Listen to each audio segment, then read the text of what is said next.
नमस्कार भावांनो, हिंदी केसरी मैदानामध्ये आपलं सर्वांचं स्वागत आहे. तर भावांनो, आज सुसगाव येथे भव्य दिव्य एक आदत एक बैल शर्यतीचं मैदान संपन्न होत आहे आणि या मैदानामध्ये आपला साम्राज्य गटपास झाला होता. बकासूरच्या धावणीतला साम्राज्य गटपास देखील झाला होता गट क्रमांक 24 मध्ये पळून. तर भावांनो, आता सेमीचे अपडेट घेऊन आलेलो आहे. नक्की सेमीला काय झालं, किती नंबरला उतरला.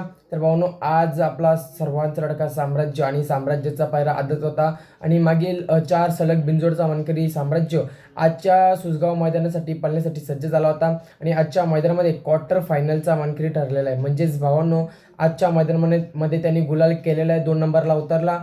चांगली गाडी पळाली आज साम्राज्याची आणि बऱ्याच दिवसानंतर 3 फेऱ्यामध्ये आपल्याला साम्राज्य पळताना दिसला आणि आजच्या मैदानामध्ये त्यांनी गुलाल केला. हे खूप महत्त्वाचं आहे, कारण बकासूरला काल गुलाल मिळाला नाही, परंतु आज बकासूरच्या भावाने गुलाल घेतलेला आहे. साम्राज्य आज एकटाच पळाला आणि आज लाईव्ह नसल्यामुळे खूप सारा प्रॉब्लेम होत आहे. बरेच जणांचे मेसेज आले लाईव्ह का नाही.